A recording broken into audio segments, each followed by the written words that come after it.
Hello there, my name is Sippies, and you can call me B, and welcome back to another visual novel collection thing. This time it's going to be, as you can see here, Air Pressure, and the other one is called Dandelion Girl. I think it's called Dandelion Girl. Let's see, I wrote it down. The Dandelion Girl, yeah. So that's what I'll be playing today. I tried recording Air Pressure before. There's a lot of choices, but only 3 endings. And, so I'm not going to go through all the choices, so I really implore you to, play it yourself. I recommend it. But as a warning, this is a bit of a darker topic. It's, from what I played, it's definitely a metaphor for addiction. But, yeah, let's go.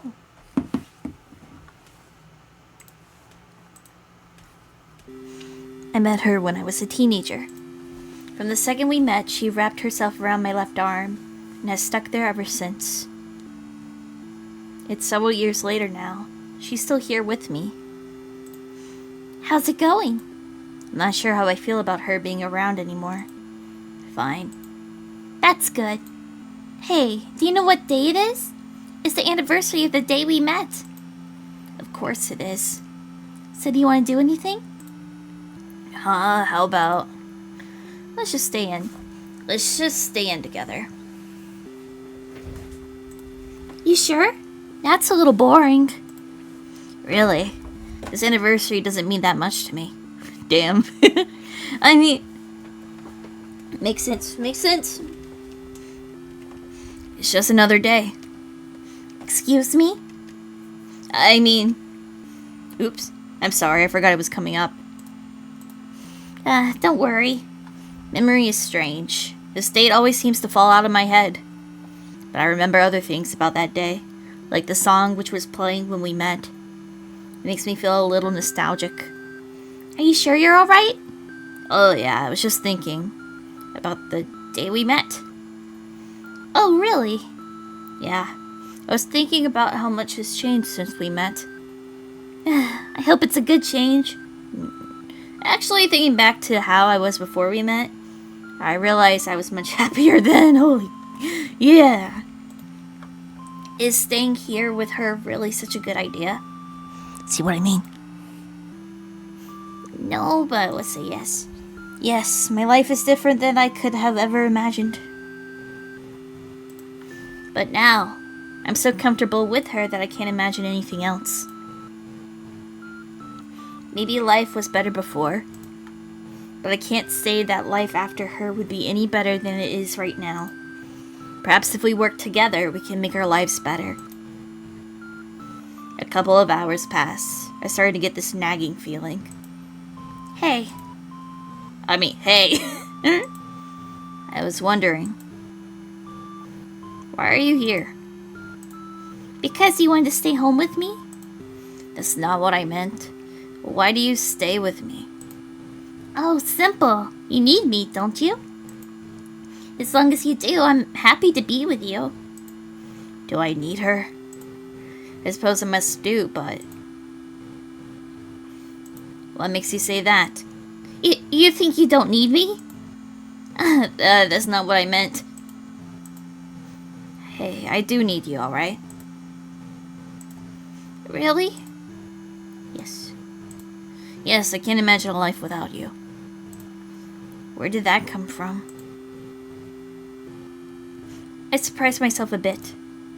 It is true, though. I rely on her whenever I get into trouble. I wonder if that's a good thing or not. It was the day after our anniversary. I was feeling some sort of nervous excitement. It was hard to stop my hands shaking. Thinking about us. I was just thinking about us. Oh, also, this game's by Bento Smile. That's the author. Really? Yeah. Cute. Huh? Am I seeing things? She's kind of glitching out on me. For a second there, it looked like... It's nothing, I'm sure. Well?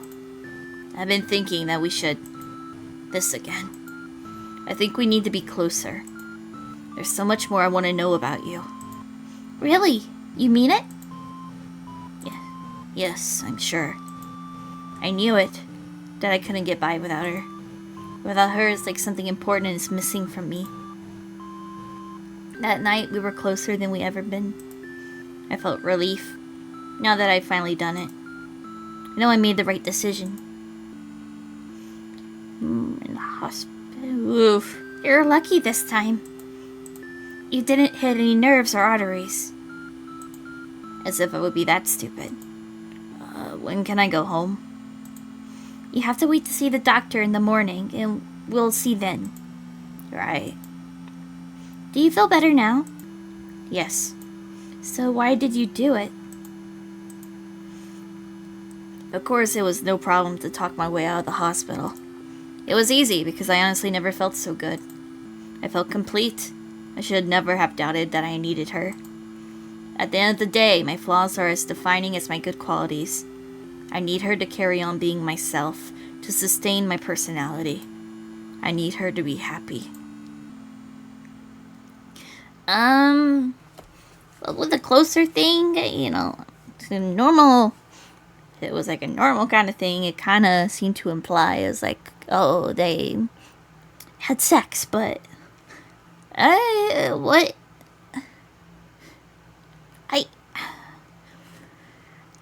I assume you can be addicted to, or like it's something a habit you can struggle to break. But because was in the hospital, it's like at first, I assume it was drugs or alcohol and stuff. But she said, "Why did you do it?" And you didn't hit any nerves or arteries. So I'm kind of thinking it's SH. Unfortunately, if I don't know, I could be wrong. I don't know if air pressure has anything, like, I think the name probably has, like, a, it has meaning. I bet, like, I don't know, for some reason I kind of think, like, carousel cans, the cans that people misuse, but I don't know. Probably not. Yeah, let's get the second ending. Do you want to listen to some music? Sure, whatever you want. I wonder if she remembers things like that as well. She looks so bored. She's like, whatever. Fuck song. Do you remember this song? It's Seabat. Yeah, how can I forget it? Must be before my time. Hey, you're not any younger than I am. And I bought this CD on the week that we met. Sorry. I thought she might remember. What should I do? This make her feel a little bad. Really? This song was playing when we met. I'm really sorry. After I hassled you about forgetting the date myself. Why don't we go out for a little while? That was probably a bit unfair to her. I thought if we went out, the change of scenery would help us relax a bit. We spent so long in the house, going to the park would be good for us. I walked beside her. Well, a little behind her, too. She's quiet, probably annoyed with me. I'm sorry. I know. But why are you sorry? Huh? Isn't it obvious? Just because. Oh. Well, I don't know. Okay. Well, I don't know what else I can do to fix things. You can trust me a little more. I suppose. And appreciate how much I help you. She's right, of course. I always forget how much she's helped over the years. We walked back home together. Thought about whether I should rely on her more. Maybe that's all I can do to show her that she's needed. It was the day after our anniversary. I was feeling some sort of nervous excitement. It was hard to stop my hand shaking.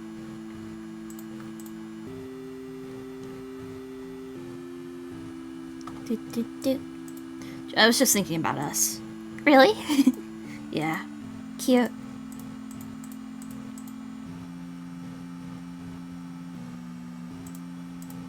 Is something wrong? No. This is too much. There's only one way to stop this feeling. I can't do this. What? I'm sorry, I'm just not sure about anything still. Oh. Let's just forget it. I didn't have to ask. I knew she would forgive me. As with every other time, she'll always be there. Always, even though I'm too much of a coward to make any real decisions. I think I made the right decision. I think we can stay like this forever. Maybe we won't be happy, but I know we won't be sad. When it comes down to it, I'm too scared to be with her or without her. I can be satisfied with a comfortable life. I don't need any answers or solutions. I think we could stay like this forever.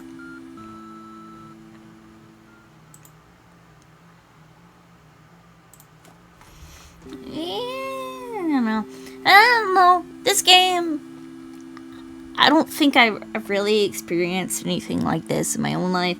I mean, like, you know, there's like habits that are hard to break and stuff, but like I had like an ex that dealt with addiction, and I kind of see this in him, I guess. Yeah, I do. Yeah, it reminds me of him. I remember he told me back in high school, he's like, it's fine, I can quit when I want.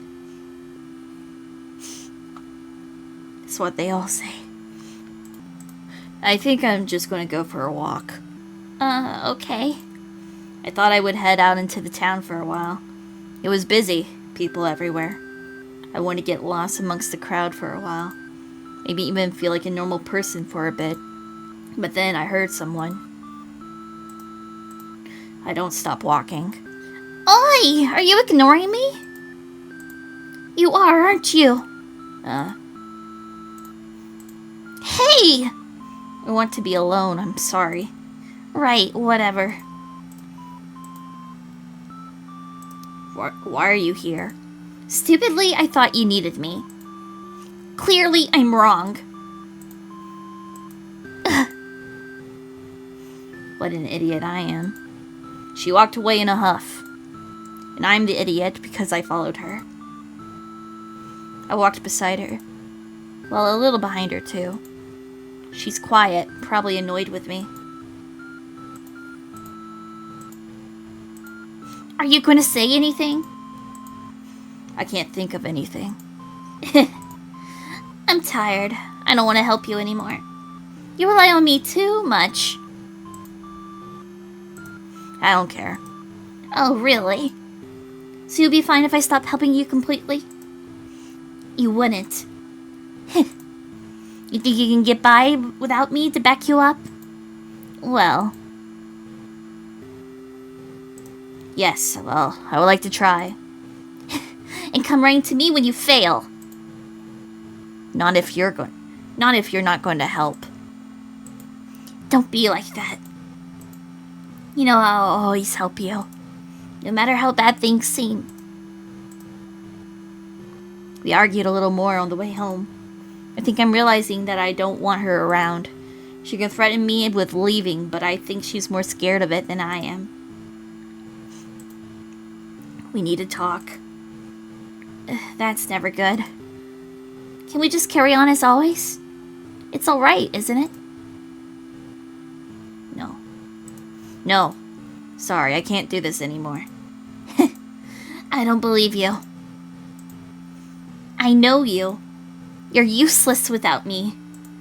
Just empty, boring, like everyone else. Okay. I made up my mind. I doubt it. You're too scared. Without me around, you can't do anything. Who else is gonna help you? No one. I don't care. You have to go. No one can help you. Not as much as I can. You have to go. Part of me agreed with her, with all those things she said. Of course. I knew I couldn't let myself believe her anymore. Hope I made the right decision. She was out of my life within a month. I no longer rely on her. I gained my independence. I'm happy now. The future feels uncertain, but I'm excited to be free. Hope the day will never come when I want to see her again. Yeah, relapse can be a bitch. From what I heard. But, yeah, that was air pressure. It was a little game, but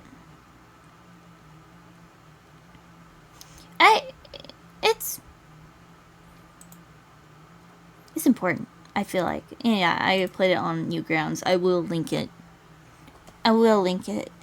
in the description, of course. Again, Window Smile. This guy's the one who... Rightendo, he's the one who ported it. But... yeah, it's a... I don't... It's kind of heavy. Again, there's a lot more choices you can choose, even though those are the 3 endings. If you... It's just free. Of course, it's on Newgrounds. So if you want to look through, see all the different responses and stuff, feel free to play it yourself. But yeah. I guess we'll go on to the next one. Okie dokie, second game is the Dandelion Girl. Don't you remember me? Apparently, my very limited knowledge on this, from like what I skimmed over on the visual novel database while looking for short visual novels, is that this is based off a short story. I don't know the short story or anything, but yeah, let's go.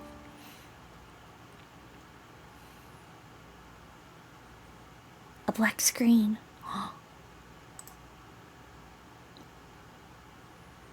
Okay, cool.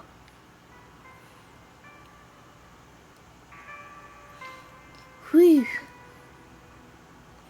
The field was dotted with yellow heads of dandelion. I know it's dandelions. Dandelions, as far as the eye could stretch. They bristled back and forth gently in the warm breeze, almost begging for someone to pick them. Technically, dandelions are weeds, flowers meant to be ripped out of the ground and tossed in a trash bucket. There's nothing pretty about them, and they just exist to be weeded and thrown out. Well, it can be pretty. Either way, here in this field, under this slice of clear summer sky, they looked beautiful. Or maybe it wasn't the dandelions at all. The dandelions. In the middle of the golden-colored field was a beautiful girl in a white dress, dancing in circles. The flowers danced around her in the breeze, and the straw hat covering her head fell off. Oh, that's some... The music is interesting.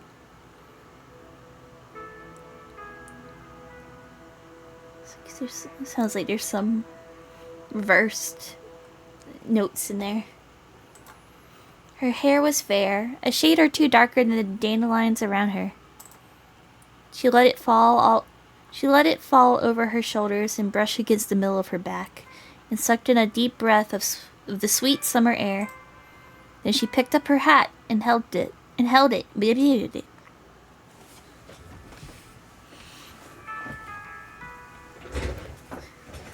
She didn't put it back on her head right away.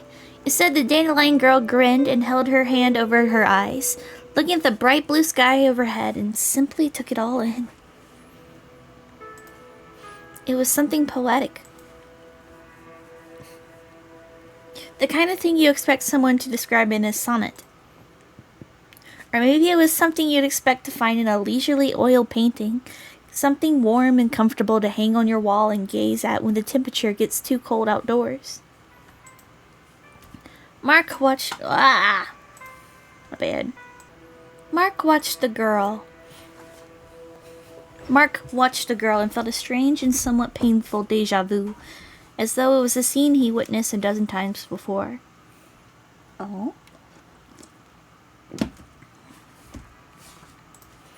Of course, that was absurd. It was their first meeting, and never before in his life had he met such a beautiful girl. But he watched her and felt a feeling of connection. Surely, somehow and somewhere, he had been in this field at this time. Was something like that possible?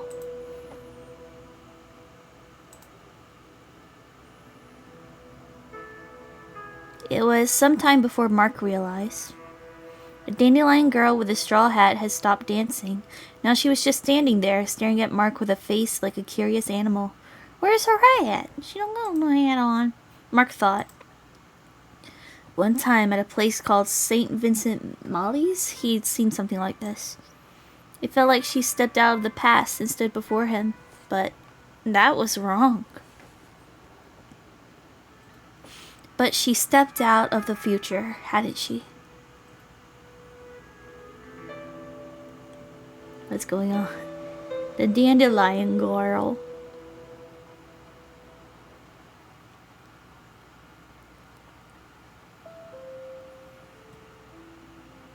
I've been planning out my vacation for months, so we're an office worker named Mark. God knows I spend too much time in my office shuffling through papers and handling cases. Oh, cases. So I deserve to have some time for just myself and my wife now and then. Every year I schedule 4 weeks of time away from my desk, 2 with Anne and our friend Jeff, and 2 with just Anne and me. I always schedule them so they'll arrive before I can burn myself out. They're nothing expensive or elaborate, just a comfortable getaway. I planned out a schedule for Anne and I, what we planned to do, how, and when. My time off was set, as was Anne's. Oh, and Jeff's. My name's Jeff. I'm sorry. Then it was only a matter of time until the day crept up on us, and we'd pack up the car and set off. I really looked forward to it, and I arranged a lot of small details ahead of time. You put way too much thought into this kind of thing, you know that? You know that? Never hurts to be prepared and have a plan, right? He's very meticulous. My captain always said so, anyway. Cases, captain. My wife had giggled and went along with it, and we come to a mutual understanding. We had a lot of things we wanted to do. Simple things, fishing and roasting marshmallows, just enjoying our time with one another. Some things we'd have to wait until Jeff went back to college to do. Anne and I were busy. Hardworking people. Some would probably say we were addicted to our work. It wasn't that we needed the money per se. We just both had a drive to stay busy. I wish I had that. Don't have to worry about money and have a drive to stay busy. Damn. But you know, eventually the stress can add up. So things like this are nice. When was the last time Anne and I went somewhere on vacation? I can't seem to remember. Didn't we drive to Florida last February and just lay out on the beach, watching the dolphins swimming around in the ocean? Or maybe that was the year before. Well, anyway, it would be nice to have some time to just huddle close to one another in front of the fireplace, just enjoying each other's company. That's nice. Geez, the idea of that is cheesy and embarrassing. It's cozy though. But either way, I was looking forward to it. But fate intervened and Anne was called away for jury duty. No matter how hard she tried to wriggle her way out of it, she was stuck. And so our plans for a peaceful, relaxing vacation were derailed. Well, we can always go on vacation another time. What are you talking about? Are the preparations already made? Didn't you already schedule the time off? Call Jeff at the cabin. You can't just call it off. Well, yeah, but I obviously couldn't go without her. It just wouldn't feel right. It's not that far away and the case seems pretty open and shut. Go on. Head up there and keep Jeff company, and I'll hurry up after you as soon as the case is done with. But you deserve it, Mark. You work so hard and never complain, so just this once, shut up and enjoy yourself. Since the beginning, I had a hard time arguing with my wife. Is it because she's so persuasive, or am I just a softie? Whatever the case may be, she ends up winning most of the arguments, or at best we reach a stalemate. A compromise is a nicer way of putting it. So in the end, I folded, packed up my things, and went off on vacation without my wife. She said that she'd catch a ride to our campsite as soon as it was done. After all that, I finally arrived at our cabin in the woods and settled in. That's a pretty cabin. Jeff and I had a good enough time by ourselves, but time continued to slip by. Before I knew it, he left for college and the trial back home was still going on. Anne apologized, and I knew it was heartfelt, but even so, it bothered me a little. Time passed at the campsite where I had a good time with Jeff days ago, very slowly after that. Jeff let a bottle of champagne on the coffee table before he left, too. Which just reminded me someone was missing from all of this. What to do now? I couldn't play cards with Anne, and I felt like going fishing with just myself and my rod would be too depressing. I tried laying down and just take a nap, but even that didn't feel right. After a while, I finally decided I'll take a hike. Maybe trudging around in the middle of good old Mother Nature would distract me from the loneliness I felt then.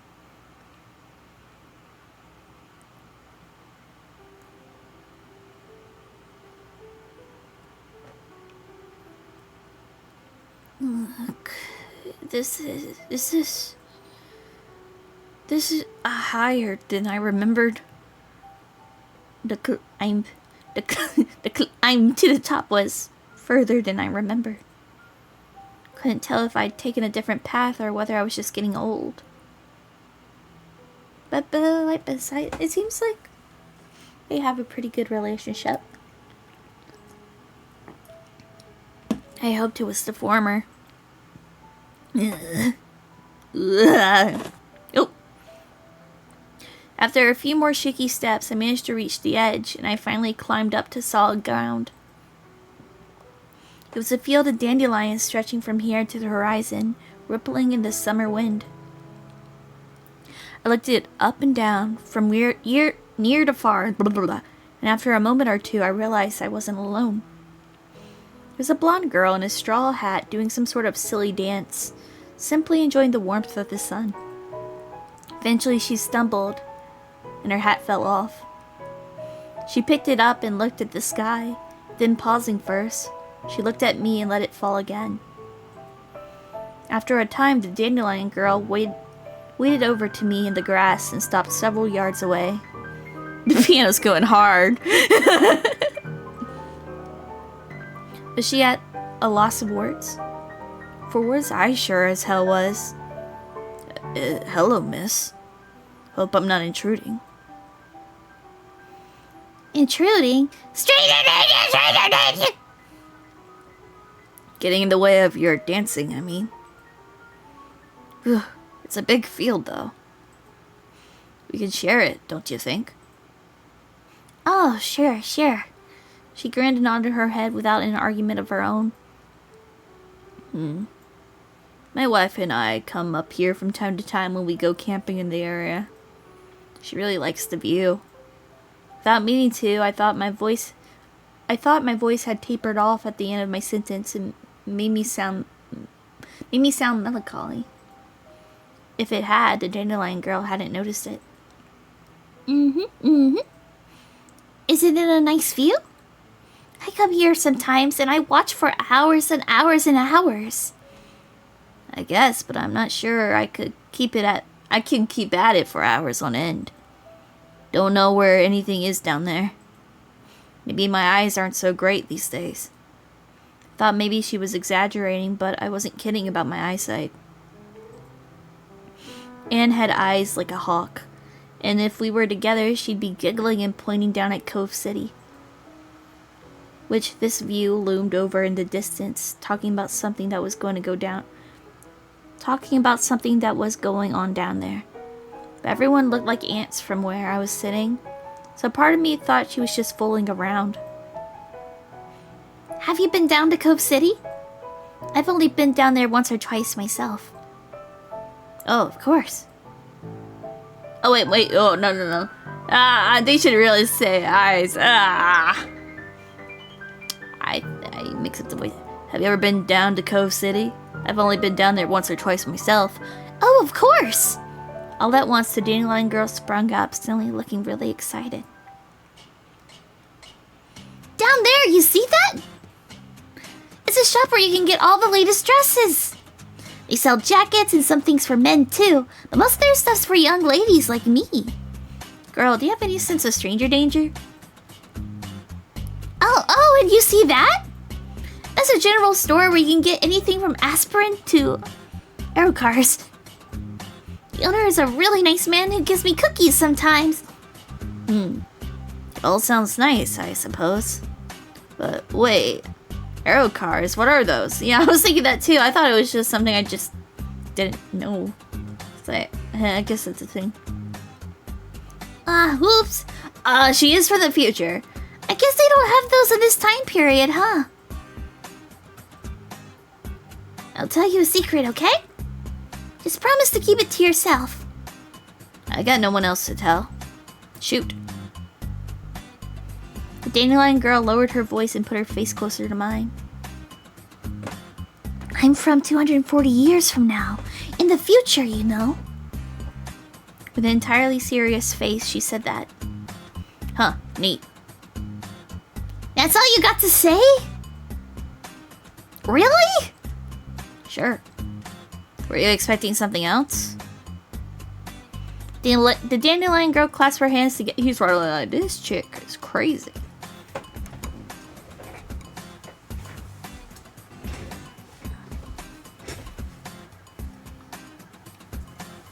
The Dandelion Girl clasped her hands together and looked like she was at a loss for words again, ecstatic.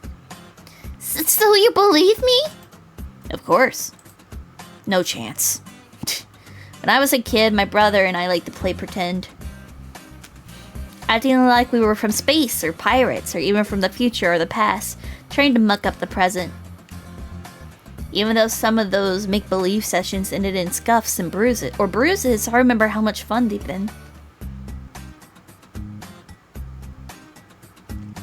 Even though she seemed a little old for make-believe, the Dandelion Girl seemed wrapped up in her small, imaginary world. It was kind of endearing, so I played along, for one reason or another. Mind if I ask you a question? Of course! What is it, Mr. Yeah, that's the thing. Oh, yeah, that's the thing. Yes, that's the thing. What's your name? Oh, we're asking her what her name. You can call me Mark if you want. Mark, I'm Julie Danvers. You can call me Julie. It's a pretty name, just like the dandelions here, don't you think? My wife would say someone needs to pluck them all and throw them in the trash, but I'm sure. I suppose so. Wow. Julie shuddered, and as though the thought of it horrified her. Maybe it did. So you're from 240 years in the future, right? Why did you come back to the 60s? Oh, it's 1960s? Why not go further ahead in time, maybe to 500 years from now? Why? Why wouldn't I? Everything's pretty dingy and industrialized 240 years from now, you know? I suppose that makes sense. I come here all the time, like I said. Sometimes I'll just roll around in the grass or watch the clouds go by, or just lay around and try to get a bit of a tan. Although I usually burn. Yeah, I was about to say, I was like, that pale, you're gonna burn. You probably you burn.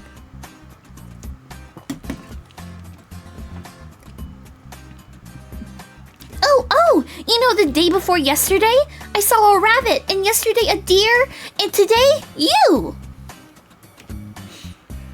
And here I was, taking it all for granted. I have to stop by more often. Don't you live around here or something, mister? Sort of. I go on vacation here from time to time. I got a cabin a ways back.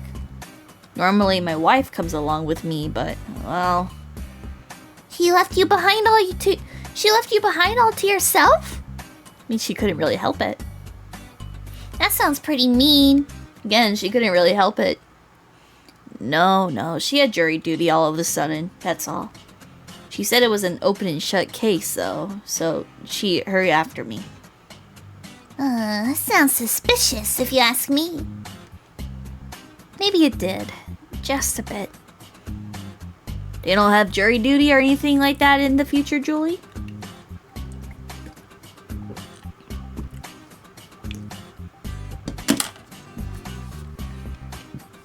Julie shrugged her shoulders. Beats me. I don't know anything about that. I don't know...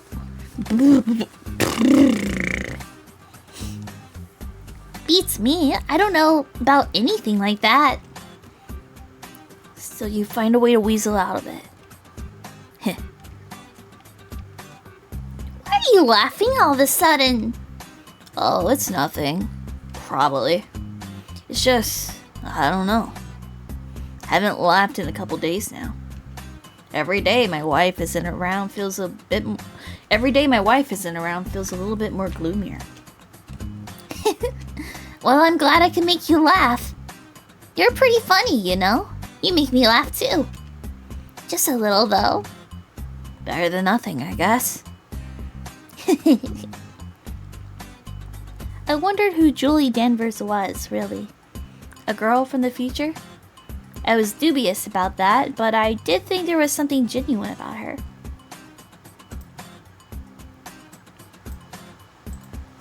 At the very least, she was a little over-imaginative. At most, well, she was from the future, or so she claimed. But she looked like someone from my time. Even the dress she was wearing looked dated. Huh. Could something crazy like time travel be possible? Obviously, I was pretty skeptical of the whole thing.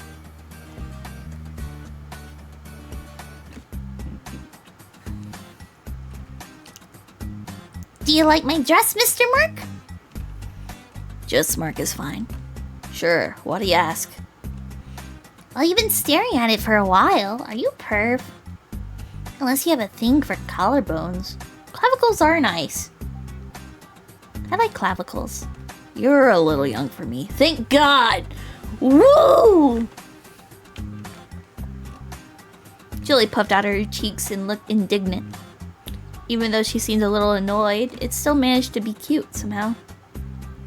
It's my favorite dress! I got it a month or two ago. Wanna feel how soft it is? Thanks, but Sure. Julie scooted over to me, a little closer than I was comfortable with, and did a ridiculous-looking pose for me.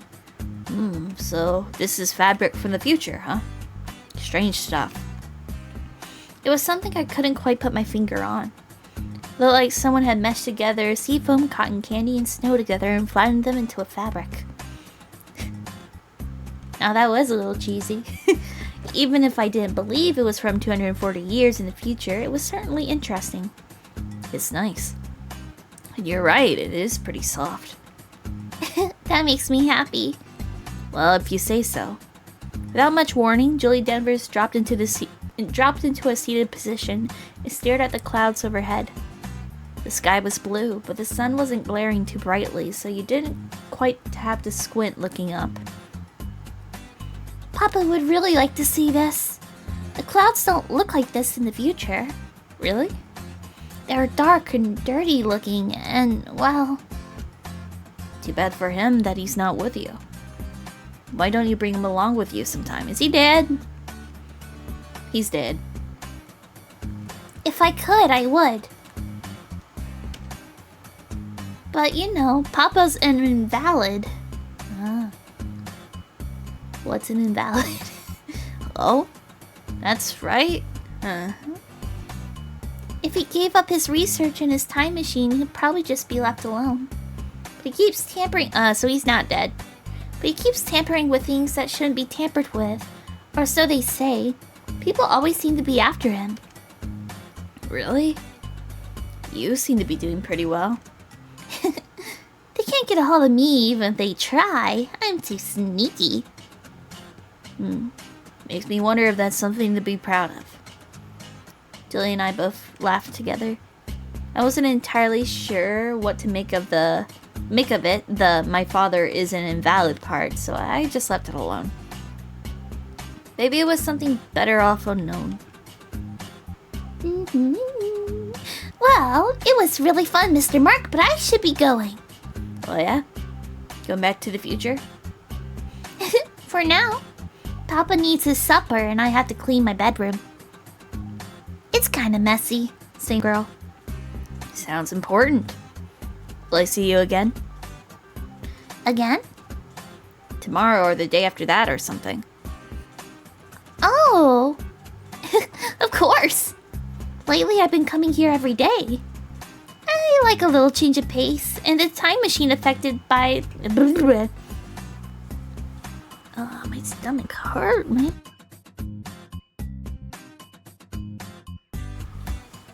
Oh, of course! Lately I've been coming here every day. I like a little change of pace, and the time machine's affected by the passage of time just like anything else, you know? So I always come here 24 hours after the last trip, give or take. I'll stop by tomorrow then. It's a promise! Right. The Dandelion Girl, Julie Danvers, giggled and turned her back to me. It was at that moment that I felt it, an inexplicable deja vu. But before I could look into it, try to sort it out or rationalize it. Julie Danvers was already walking off into the distance, eventually growing as small as a speck of sand from where I was standing, and she disappeared.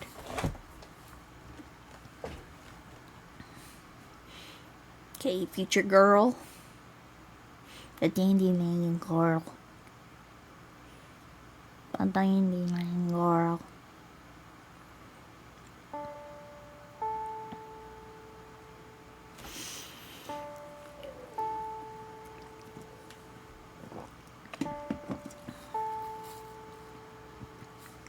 For the vanishing girl, give it a twirl.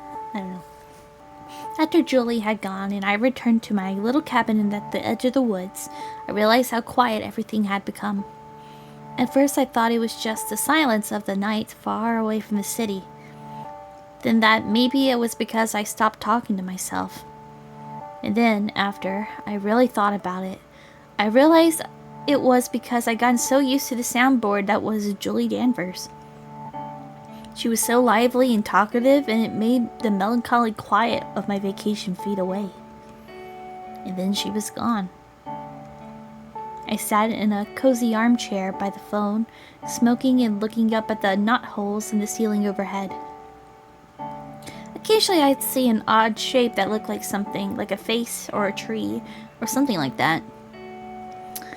What is that called when you like see faces and stuff with things that are like inanimate, like don't have a face in them? Let me look at seeing face in things. Seeing faces in inanimate objects like clouds or electrical outlets is a common phenomenon called pareidolia. It's not a sign of mental illness, but rather a quirk of the human's brain ability to recognize patterns. Indeed. Pareidolia. It was more or less like looking at the clouds passing by and trying to make sense of their shapes. Now and then I'd look at the phone, which Anne promised to call me on at 7 p.m., but not once did it ring. I picked up the receiver and tested it, and it was fine. Making and receiving calls worked. Anne just wasn't calling. Hope she's alright. Must be busy. I wonder who they try. I hope they don't break out the death penalty.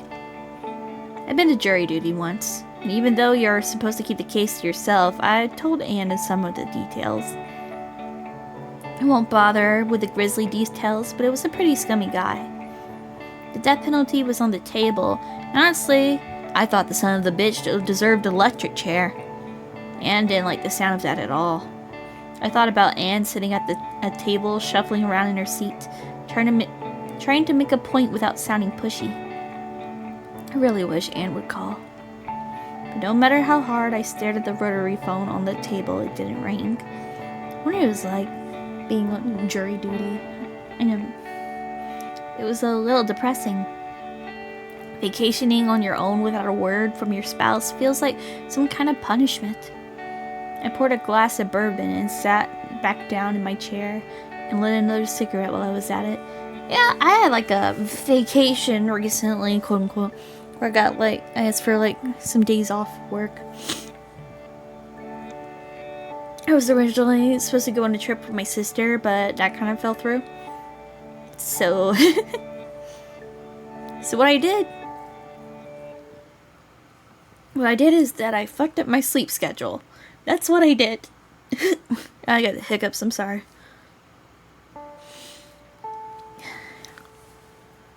A lot of being holed up in the room. And my room getting really messy. On the other hand, it was nice that I could smoke without Anne's objection. She lost her father to lung cancer or something like that, so she gave me the evil eye every time she saw me with a cigarette in my mouth or a pack in my shirt pocket.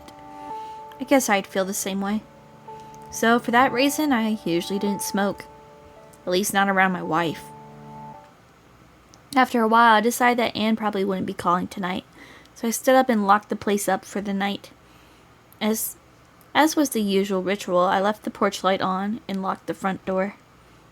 It wasn't to protect the place from people so much as wild animals.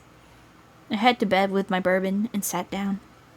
I thought of Julie Danvers, the inquisitive, energetic girl who seemed to be running around like some kind of wind-up toy. I've been alone since the start of this vacation, and she was the first person I've seen since Jeff left and the owner of the cabin came by and checked up on how things were going.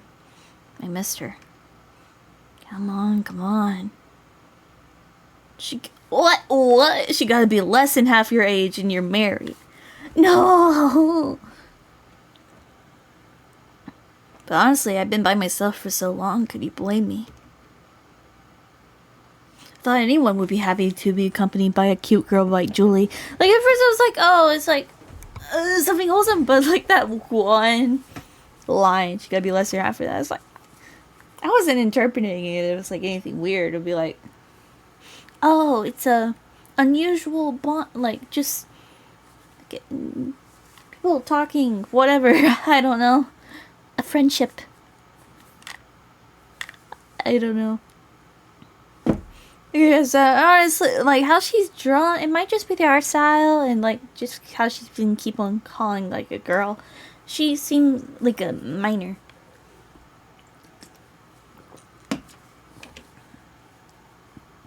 I wonder what Julie or Anne are up to. I really couldn't tell. I hadn't heard a word from Anne, and I wasn't sure whether a word out of Julie's mouth was true or not. I thought of Julie Danvers' story, her explanation of her time-traveling adventures. Of course, it was nothing but fiction. But even so, it was an interesting idea. Why had I played along with it? I could have just shrugged it off and said, right, okay, so anyway, but I hadn't. So why? I think it was probably because the whole thing was fun. I was a serious guy with a serious life living by strict rules. So playing a pretend game once in a while was fun. But in any case, if Julie wasn't from Cove City or 200 years in the future, then where? Wasn't from the Cove City of 200 years in the future, then where? It might have been a cottage somewhere deeper in the woods, or maybe she was just from the Cove City of today. If she was still playing the role of a time traveler the next time I saw her, I wondered how I could figure that out without breaking her little act. It might be possible, or maybe not. Well, I'll think about it when I see her next. If I saw her next. There was a possibility that I might never see Julie Danvers again. She was just a passerby like me, but with an overactive imagination. But for one reason or another, I hoped to see her again. Hoped that I'd meet Julie Danvers again. That night I nodded off, drifting in between thoughts of her and my wife, Anne. Darn.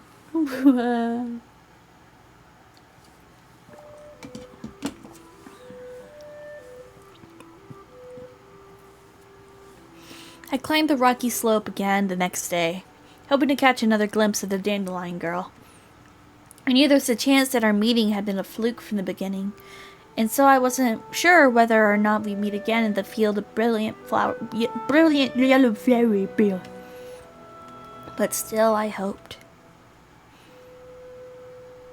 Surely enough, in one of her arms being really short, when I got there, I found that same girl lying on her back in the middle of the dandelion field, watching the clouds go by one by one. Her hair covered the right half of her face, and she didn't seem to notice me. Deja vu. Eventually, she did see me out of the corner of her eye and sat up. It wasn't until then that I noticed she was wearing a blue dress this time, not quite as mysterious as the last. It looks more purple to me. Oh, Mr. Mark! You came back! Well, yeah. Wasn't I the one asking you if you'd come by again today? I think so. Don't worry about it. What are you doing out here today? Oh, I'm just watching the clouds. I was reading a book from this time period and they said something about watching them and looking out for shapes. Yeah. I'm still not sure what they mean though. Human eye sees what it wants to see. Here, let me take a look.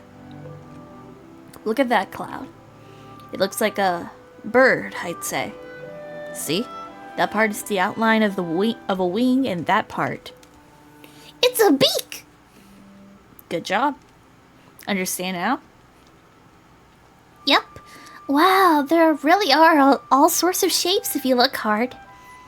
I figured an imaginative girl like you would pick apart something like this pretty quickly. Did you say something, Mr. Mark? Nothing at all, and it's just Mark, thanks. Have you read any other books? From the future, let's say. Well, I read a lot of books on philosophy stuff. Rosa Quackle. It's kind of tough, though. Sometimes when I read for too long, I get a headache. That happens when you read too much of anything, even when it's something you like. Really? You learn something new every day, I suppose. Anyway, I've read some of that stuff myself. Maybe I read too much.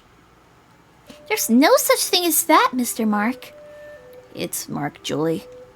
Boo. The young Julie Danvers pouted. Well, anyway, now I know your taste in reading. What else? I feel like I already told you everything about myself by now. At least everything important. It's not at all that interesting. Try me. Well, if you insist. I learned that Julie was 17. See, I thought she was underage. Her father was a retired government physicist. Her mother had died several years back, and since then she'd been taking care of her father in their little apartment on 2014th Street. Aside from the setting, it really was a pretty unremarkable story. I filled in my own blanks where I hadn't mentioned things to Julie. I talked about Anne being in the war, starting my law firm, and the chaos at my wedding so many years ago. She's scared of cameras? Maybe she doesn't photograph well. I remember how pale her face got when I talked about taking a wedding photo. We all kept insisting, but she was pretty assertive with the whole thing, so in the end we dropped it. I guess the memory of it is enough, and there are all those little things to remind us of the wedding day, but... So you just went without a photo altogether? Let ourselves get drawn by a portrait artist. It doesn't exactly look like us, but, well, maybe I'll bring it next time to show you. That'll be great. Next time. I was already getting ahead of myself, assuming that I'd see her the day after. My vacation wouldn't last forever, so I couldn't get too stuck in that habit, right?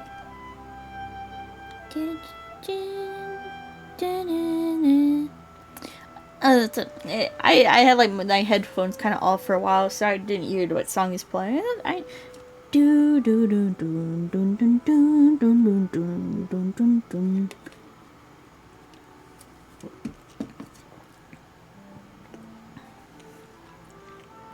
Anyway, by the time I was done talking about Anne, my own history and whatnot, Julie's eyes were sparkling.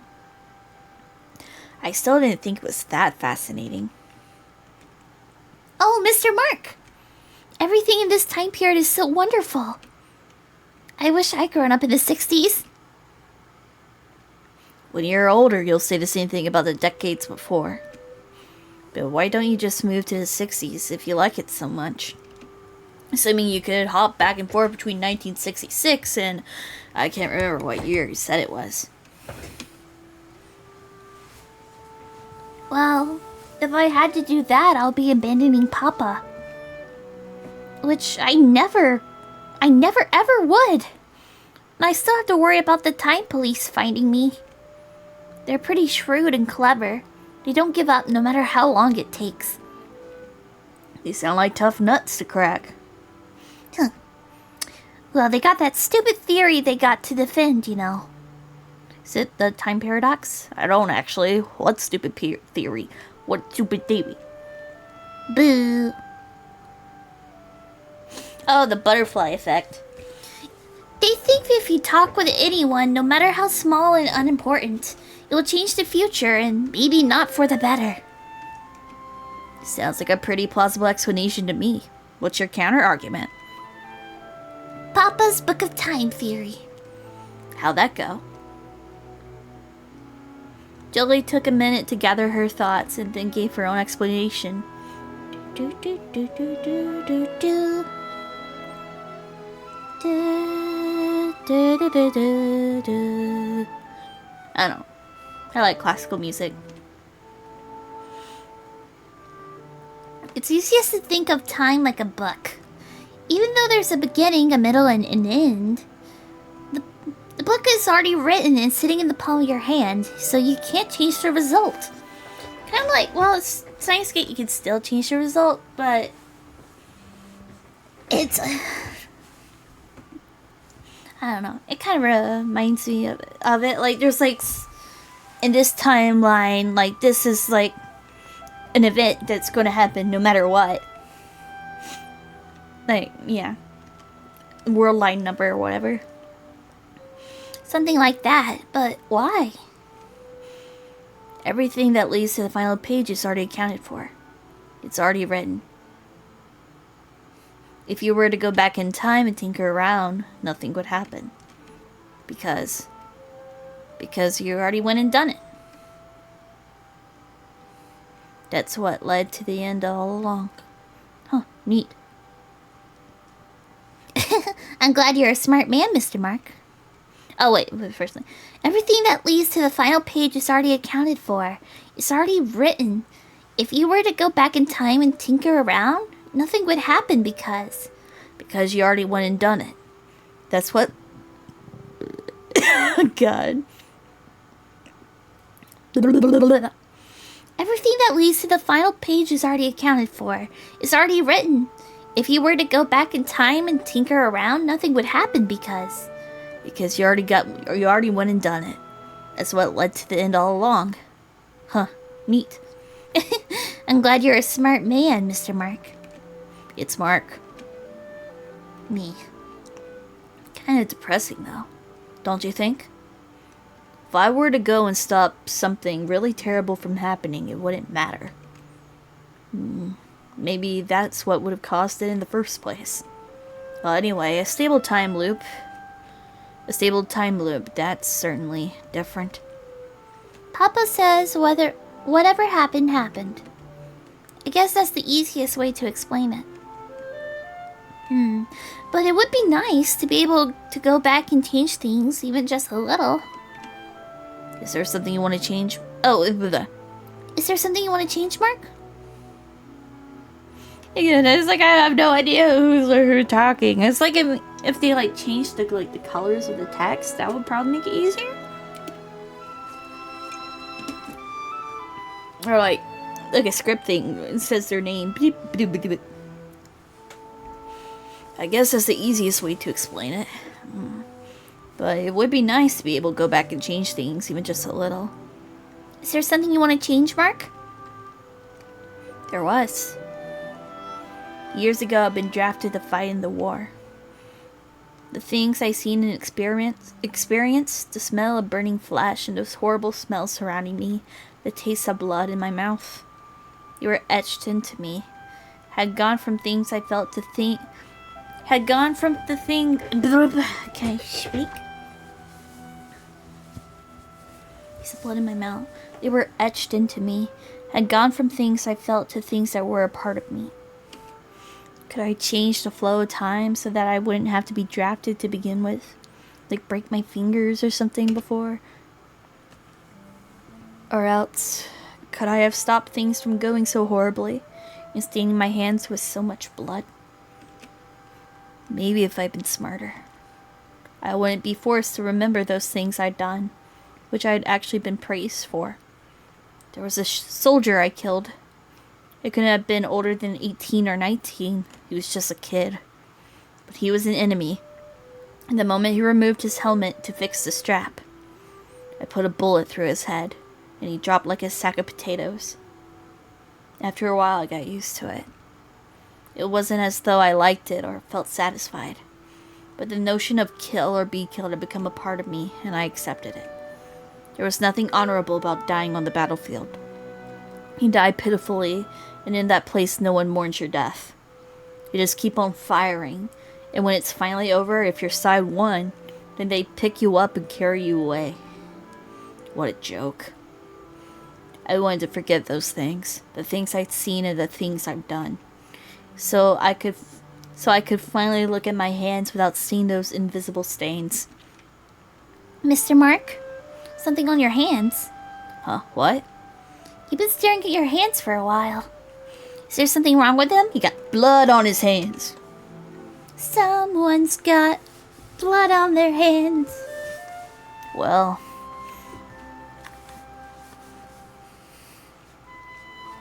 Could it be you thought of something that you want to change? No, nothing. I was just spacing out. If it were possible, could I do it? Everything has led me up until this moment, meeting this strange girl. Even if I believed in her game of imagination, I didn't want to think I'd take it back. Or if it did, if I changed those things, I wouldn't have met Anne, who helped me heal and push away those horrible thoughts, who loved me and whom I married. Even if it did, doesn't matter. You can't change the past. I guess you're right. Hey now, weren't you the one who said so?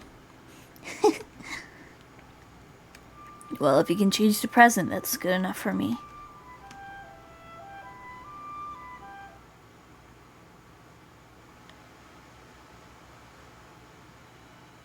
Ding ding ding ding. Ding ding ding ding ding. The next day I arrived at the dandelion field long before Julie Danvers. I sat down on a big stone, getting some sun and appreciating the nice weather, and waited for some time. I didn't feel impatient, and there wasn't a need to rush anything. I simply waited for Julie Danvers, the Dandelion Girl, to make another appearance. But I didn't see her. I waited for a long time, glancing at my pocket watch from time to time as the sun gradually passed through the sky and sunk towards the horizon. At the time police got her, but the girl with golden-colored hair, Julie Danvers, didn't show her face again. I went back to the next day and waited some more. Then the day after that, I kept on going to that dandelion field every day and waiting. But eventually my vacation had ended. I went back to my busy work life back home. Anne kept on apologizing for not being able to follow through and enjoying the vacation at the very end, but I told her it wasn't a big deal. It really wasn't, and things returned to normal, somewhat.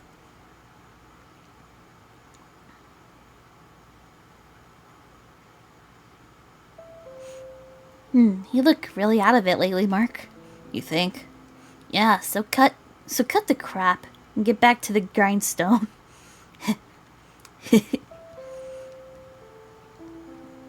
Even Anne seemed to notice a small change in me, which had formed when I was away from the city, enjoying the company of Julie Danvers. Fortunately, or maybe not, she wasn't entirely sure what had caused it. Maybe that was for the best. It does sound pretty suspicious. There was no one out there where we had our regular vacation. So I figured she wouldn't suspect anything like that had gone on. Why did I feel so guilty? Why did I feel so guilty? Because this is like an emotional affair?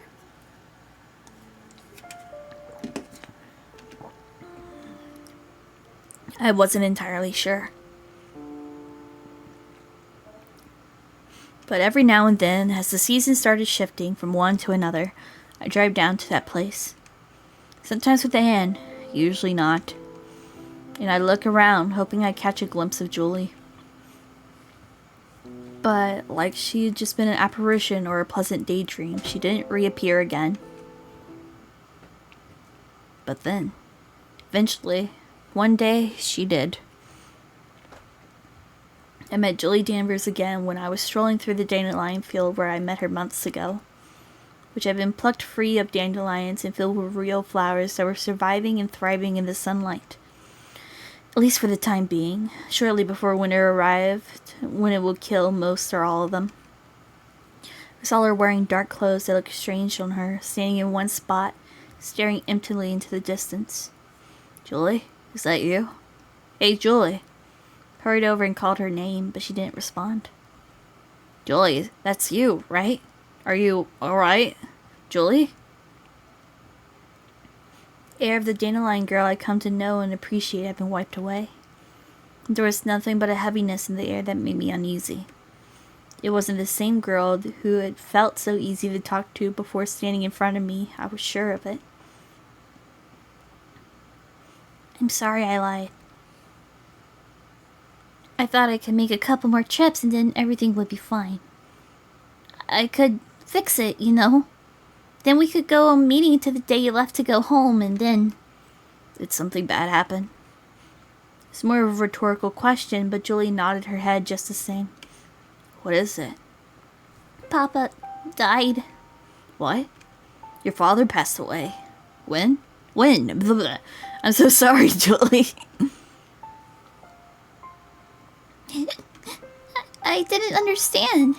He was sick for a long time, but he always kept his spirits up. And then one day he got really sick, and by then they couldn't do anything to help him. All I did was jump around through time, having fun and waiting for him to fix the time machine when it wore down. I never thought. They just made him comfortable in the end, and he smiled at me, and he... I'm so sorry, Julie. She wiped her eyes with her sleeve and then continued. I could have set the coordinates to the day right after the last we met. But with everything, well, I just couldn't remember them. So sorry, I wasn't sure if you'd come. So I've been waiting here for a while. Today was going to be the last day. Isn't that selfish? I don't think so. So Mark, What? Okay. Before Julie Danvers could turn around and push me away, I hugged her. And to my surprise, she didn't fight back. On the contrary, her body seemed to turn to jam, as she just slumped down, leaning against me. I had many conflicting feelings. There was the image of my wife deep in my heart, frowning. There was the Dandelion Girl, Julie, whose heart was full of pain of a different type. Again, like, that really implies it's, like, more of a romantic sense. But I was just kind of hoping it's, like, Almost like, oh, you're like the daughter. Oh, I spilled my drink. Like, you're like the daughter I never had, or something like that.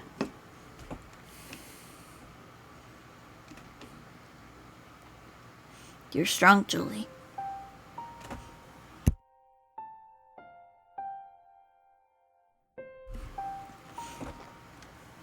You're really strong. So if you want to cry, it's okay. I'm here, at least for now. So...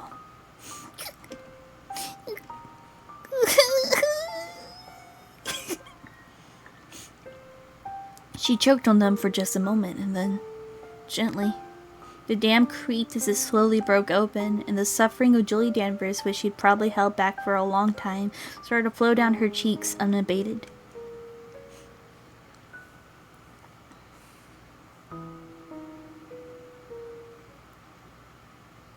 But he's probably gonna see her like years from now and be like, "Do you remember me?"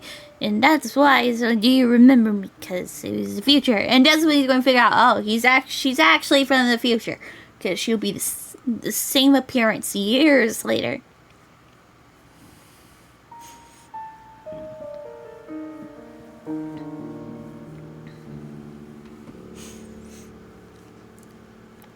After a while, she calmed down and dried her eyes on her sleeve again. By then, she would actually look at me, and she looked like a completely different person. What kind of person had Julie become? Thanks, Mr. Mark. Like I said, just Mark is fine. That's better. I'm glad to see you're feeling better. Yeah, I'm better. But I still wonder what I'll do now. What do you mean? Won't you go back to your own time? I don't think there's a place for me there anymore. Or when. Besides, it won't be much longer before my time machine falls apart. After all, I don't have anyone to fix it anymore. No matter how much I try to make it sound right, I don't want to be stuck in that time period at all. Then where will you go? How many more times can you travel? Maybe one more. I should be able to do at least one more. Then go to a time where it feels right. How will I know what feels right? There's no explanation I can give you for that. Sometimes it just feels like something was meant to happen. You talked about the book of time theory, right? What happened, happened. Probably wherever you end up going is the place. No, the time where you were meant to be. So maybe there's no need to think about it too hard. Just close your eyes and think, and just go. Before it breaks down and you're stranded here forever. It makes sense when you say it like that. I can't stay here, can I? I don't want this world to become like Ethan Fromm's story. Like the Ethan Fromm story. The what? Julie shook her head and told me not to worry about it. Ethan Fromm story?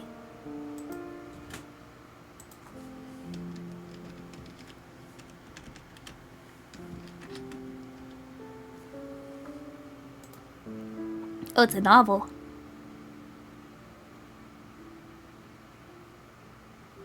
It's a 1911 novella by American author Edith Wharton. Details of a story of a man who falls in love with his wife's cousin.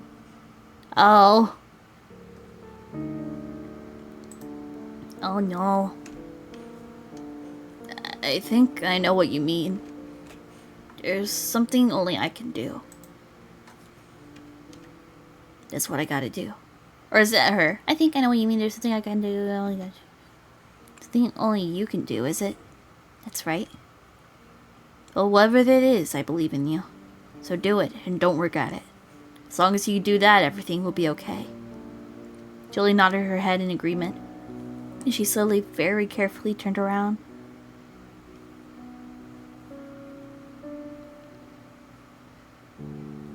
Oh. Just once. Julie glanced back at me just once and then turned back around right away like she was embarrassed. And then, a moment or two later,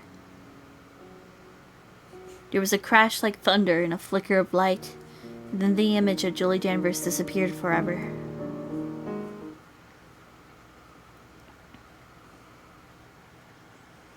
Mark? Mark? Are you listening to me? Huh? Sorry, I was daydreaming. Hopefully it was something more interesting than bingo. It was. I'm listening, sorry. Anne sighed and slumped her shoulders. I was just letting you know I'm leaving for bingo. I'll be back later, alright? There's a couple little things in the refrigerator in case you get hungry before dinner. Alright, got it. Anne opened her mouth and looked like she had something else to say, but a second or two later she closed it and simply shook her head.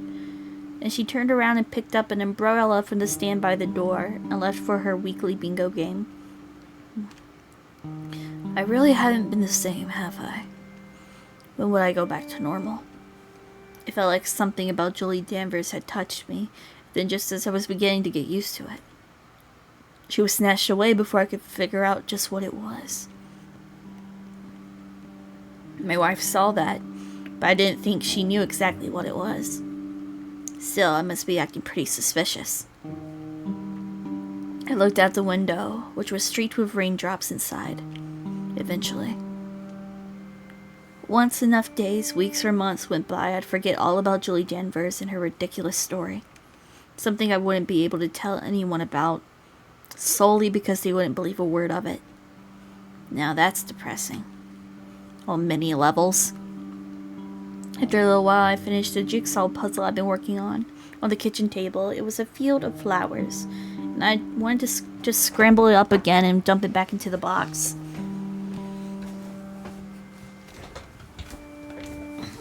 But Anne liked to frame these when I finished them, so I felt too guilty to do that. Either way, I needed to find another puzzle. Or something else to keep my mind busy. Shed looking kind of creepy. I need to clean this place out. I don't even recognize half of these boxes. The attic... Oh, it's the attic. The attic was filled with dozens of cardboard boxes, all coated in a thick layer of dust. Didn't remember most of them, even when they had words scribbled on them in marker. Those words didn't mean much of anything, and none of them were legible enough to suggest that they really meant something. Had Anne put these up here? I wasn't entirely sure. I'm not much of a cleaner myself. Oh, there's one here. Suddenly, a few boxes stacked on top of each other were jerked loose and fell on top of me. I thought it was a aha. It was like, Like Humpty Dumpty, it had a great fall, and I was left coughing out the dust in my lungs. Jesus, learn to stack boxes the right way, Anne. I spent a minute or two gagging, waving the dust away before I was able to get my head straight and stand up. A spider skittered away somewhere. Well, I got the puzzle at least. 500 pieces. And that's a small puzzle. It should keep me busy for a while. I was looking just ahead where the puzzle box had fallen when I noticed it. It was an ornate-looking suitcase with a rusted lock. It was big enough to hold a lot more than the usual luggage. It must have tumbled down from somewhere with the rest of the boxes. That lock, which must have been shut for decades now, had broken, and in the case flipped open automatically.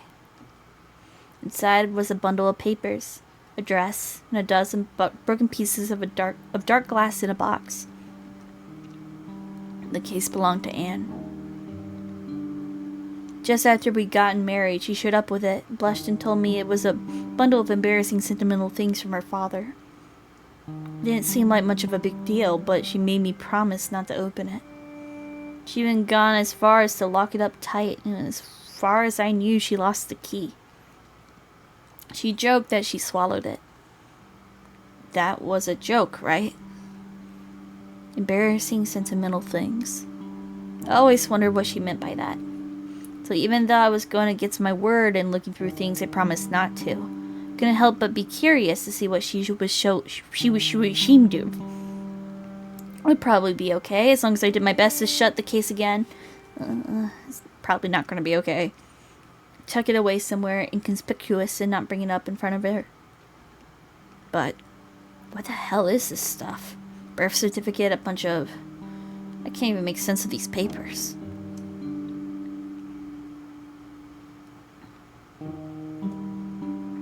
Dandelion Girl,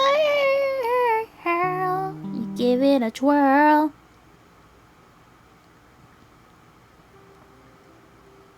Church? Everything's all set, right?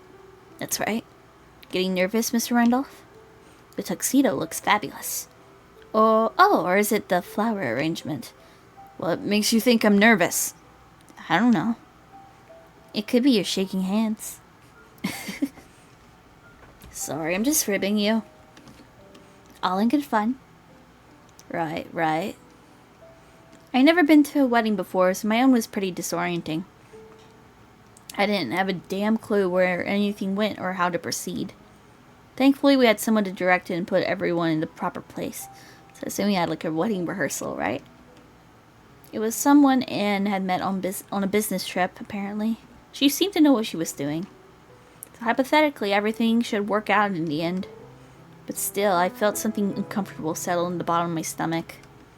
The bridesmaids, the best man, all the usual details of a wedding were sorted out, accounted for, and we rehearsed everything without a hitch. Yeah, wedding rehearsal. In that case, why was I so nervous? It wasn't as though I was getting cold feet. Right? I guess anyone would be nervous, yeah. I kept telling myself that again and again, but it didn't seem to help much. I just shook my head and struggled to swallow the lump in my throat. Yeah, I would probably be mortified. Terrified.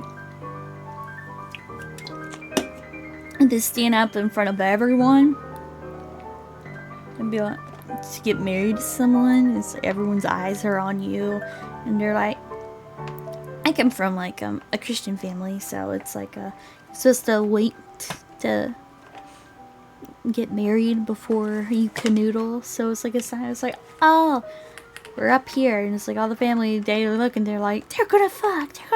Not saying it. It's like, it's what it feels like. It's like, oh, look, you're going to... Congratulations, you can finally fuck license. Congratulations. Mark, are you in there? Yikes. There's the lady of the hour. I make myself scarce. Mark, are you in there? Yikes, there's the lady of the hour. I'll make myself scarce. The woman giggled and made her way out. I heard Julianne's voice fill the room. Julianne? Oh, there you are. Not gonna freak out about seeing me beforehand, are you? I'm not a superstitious man. Takes away a bit of the surprise, but what does it matter? You're beautiful. Everything's gonna go just fine. Anne took a seat next to me on one of the pews where the woman had been a moment or two ago and laughed. Unlike me, she was in pretty good spirits. Superstitious, You're not a religious man either, come to think of it. Whatever happened to that? We're getting married in a church after all. I don't know.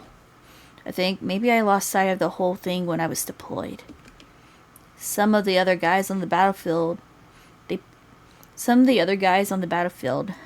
prayed when things got tough. Not me, though. So what? Is the marriage thing a farce? Maybe we should just call it off. You're joking about something pretty serious, aren't you? Come now, you know I don't mean it. Right. I wonder what Papa would think of the whole thing himself. What do you mean? The two of you would have gotten along pretty well, you know. He was a man of science. He'd say all of this was a load of nonsense. Not the marriage, just the church. The priest, all that. Kinda sounds like he was a bit of an insensitive guy. You think? Maybe. The two of us laughed together in an empty church where we would get married tomorrow. Well, I think everything will go well. Just don't get cold feet now, okay? You embarrass me wearing this beautiful dress. Oh wait, you'll embarrass me wearing this beautiful dress. I I get it. Oh, or no, that was her. My bad. Look. Well, I think everything will go well. Just don't get cold feet now, okay? You'll embarrass me wearing this beautiful dress. I get it. Why are you wearing the dress now, anyway? Don't you have something more breathable to move around in? I do. But hey, I wanted to take it for a spin. Goofball. Tomorrow this place would be full of familiar and strange people, and the two of us would be married. Even though everything had been said and done, I still felt extremely anxious. Everything would definitely be fine, so why did I feel so uneasy? Maybe it was the feeling of finality. Once you're married, there's no going back. Till death do us part. Till shit do us fart. And all that. Still, I'm glad I met you. And I'm glad we arrived at this point. Oh wait. Still, I'm glad I met you. And I'm glad we arrived at this point. I love you, Mark. It really was fate that I met you. Come on, you're embarrassing me. Yeah, I see the American flag and the Christian flag. Yes, there's a flag. The day before yesterday, I saw a rabbit. The day before yesterday, I saw a rabbit. Then yesterday, a deer. And today, you. Since that time, wonderful things have happened one after another. At first, all I could see was that cute little rabbit. And then I found the deer. And now at the end, I found you. At a loss for words? Yeah, it's just what? I don't know. I'm having this really bad case of deja vu. Is that so? Well, what happened. That's what Papa would say now. You think so, eh? Yeah, I'm pretty sure. Anne smiled sadly and swung her feet back and forth underneath the pew. Why is she there? For a moment, she looked like she was a restless child sitting through Mass. It's a shame he couldn't make it to see this. Right. I wonder if he'd think I look beautiful too. Good question. And I've been meaning to ask you something. Oh? Yeah. Why are you so hesitant to get your picture taken? It's our wedding, after all. We will remember it for the rest of our lives, and it only happens once. Don't you want some sort of memento? It's not that I don't want to remember this wonderful day. It's just that, well, it's impossible for me. Wait. Might be shitting. Not actually, you know. I may just be pulling something random. Is she the girl? I already forgot her name. Joanne. Wait, her name? Wait, what? My brain. Is she the wife? If so, I think it's really weird, but like, meeting her again, not knowing it falls asleep. I don't know, it can be kind of sweet. Can't really say why, but it's okay. We'll be getting our portrait done, so it's not a total loss. Thanks for understanding my feelings. Never said I understand those. Anne giggled. What happened. The day before yesterday, I saw a rabbit. Then yesterday, a deer. And today, you. It's your wife! She's your wife! Your wife from the future! At last I understood. The feeling of deja vu and familiarity that I couldn't wipe away, which had been plaguing me ever since I met the Dandelion Girl and Julie Danvers. Julianne! Anne! Oh my god. So she went back in time to pursue our man. To pursue Mark. That night, the evening before we were married, I fell asleep with a slightly puzzled feeling, like something still wasn't quite right. Decades later, I finally understood. It was so stupid and so petty. But still, I understood. At the very end, I was able to understand Anne. I walked to the bus stop where I knew it would drop Anne off after her bingo game. I waited. Not just for a single hour, or even 2 or 3. I sat on that bench, underneath the feeble-looking bus shelter, and waited for a long time until Anne came to return from her bingo game. Eventually, that bus rolled up and several people got off. After a little shuffling, Anne stepped out too, and I gave her a start. Unsure of what I was doing here, she just stared. She looked into my eyes, and after seeing some understanding at last, she looked weak in the knees. I get it now. I understand everything. Not wanting to have your picture taken, the uneasy feeling I had the night before our wedding, the sensation of deja vu. The reason I felt so love-stricken. All along it was you. You were scared. So many years had passed since I met you at my practice, and we've grown old. I fell in love with you this year, and you returned to the past. Then I fell in love with you again. I don't care how old you've gotten. I don't care about any of that. Just knowing that you and Julie are one and the same makes my heart so happy. Mark? Mr. Mark. I fell in love with young you. I guess I fell in love with you twice in that case. But seeing the young you doesn't change anything. I love you, Anne. Mark. Mark. She ran. Anne ran and hugged me and buried her face in my chest. And she cried and cried, and I felt yet another sting of deja vu. Months ago, Julie Danvers had done this too.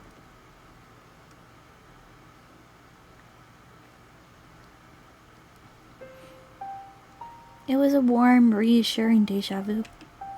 I had never lost Julie Danvers. At the same time, I had never stopped loving my wife or falling for someone else.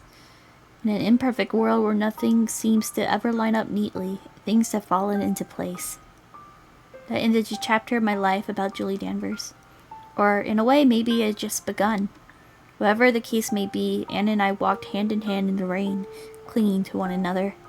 Anne joked that I might have caught a cold, but she said that would be okay since she could nurse me back to health. And I knew she would. After a while, the rain finally stopped and we looked at the sky. The bright, beautiful sky began to peek through the clouds, and I thought it looked like the sky I'd seen when I first met the Dandelion Girl.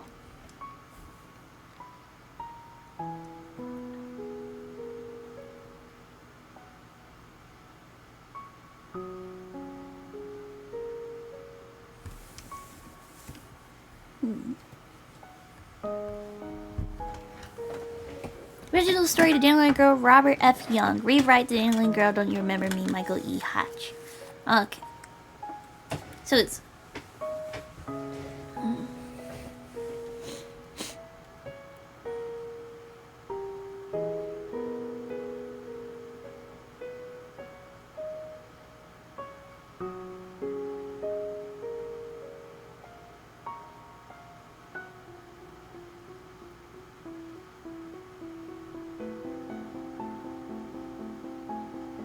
Me with the flaxen hair, Bob, Sharp Bob, Kevin, Mary, Taylor.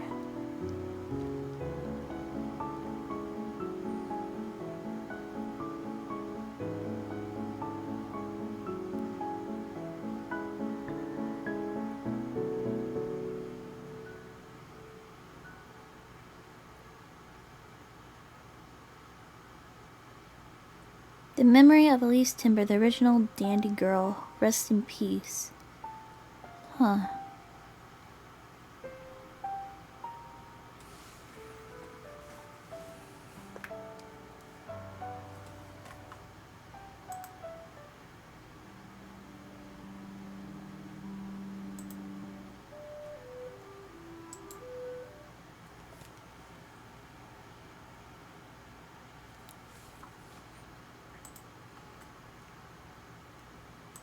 But that was...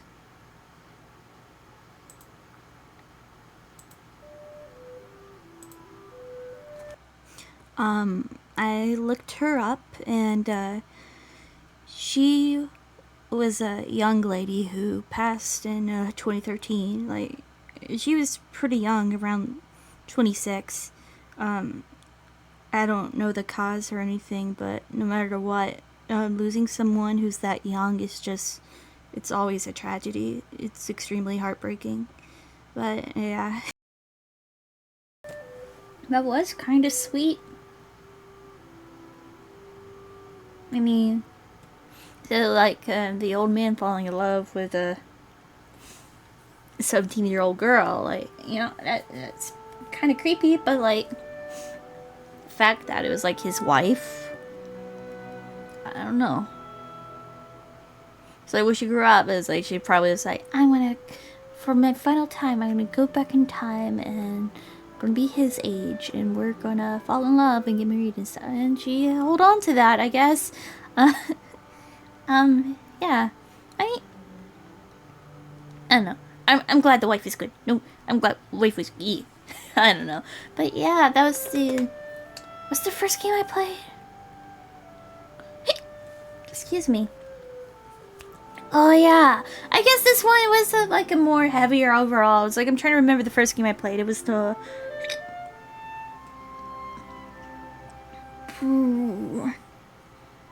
one about addiction. Air pressure, yeah. I guess this one ended up being a little more heavier than I thought it would be.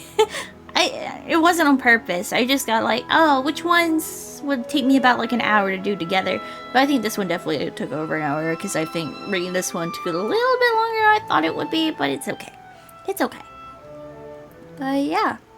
I mean, I guess it's not really heavy because it had like a sweet ending. Well, this one did, not air pressure. I mean, air pressure. I mean, I guess whatever. I'm fucking rambling. But it says that I mean, like when I wrote back go back on the recording, I'll need to see